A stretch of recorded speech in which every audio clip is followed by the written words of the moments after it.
Egypt. The country is bracing for more violence a few days after hundreds were killed. Egyptian soldiers have been given live ammunition and permission to use it, says Margaret Coker, our person in Cairo. Margaret, good morning. Hi, good morning. Okay, so let's catch people up on the story. Tell us, what have you seen first off in the aftermath of violence from a few days ago? I've just come back from a reconnaissance mission around the capital. The noon prayers have just ended, and marches are starting in several places around Cairo.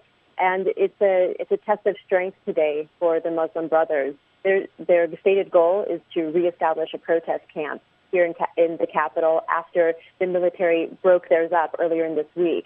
So we're going to probably see a standoff later this afternoon between the Muslim Brothers and the security forces once again.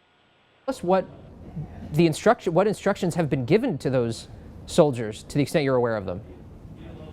Well, the armed forces believe that, they're up against a national security threat. They don't see these protests as a sign of, a peaceful democratic movement. And so soldiers are now standing guard in front of government buildings and sort of sensitive buildings around the city.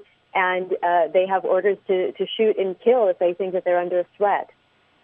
Now, one interesting thing, you have a story on A1 in today's Journal. One interesting note is in the aftermath of really the shootings a couple days, the killings a couple days ago, there were some folks out in the street taking photos, almost like tourists, of those areas where there'd been violent conflict. Right. It's a very polarized atmosphere right now. There is a large segment of the Egyptian population who stand behind the army and its decision to depose the Muslim Brotherhood-backed president, the president who was elected freely. So those Egyptians think that the armed forces have the upper hand, and there's a sense of triumphalism from them that the army is actually putting the country back on the right track. Of course, that is the opposite view within the supporters of the deposed president and the supporters of the Muslim Brotherhood movement. They think that democracy has been hijacked and that the army has established a coup here. What's the end game, Meg?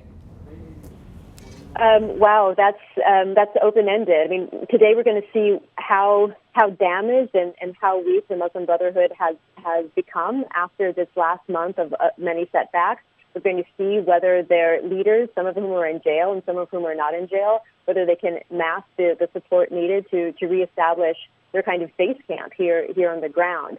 If they don't have a public demonstration of their strength today, I think that a lot of Egyptians are going to conclude that the armed forces has the upper hand. That doesn't mean that things are going to stabilize. I think that we're going to see a lot of low-level conflict for weeks to come, though. Meg Coker in Cairo. Stay safe. Thank you.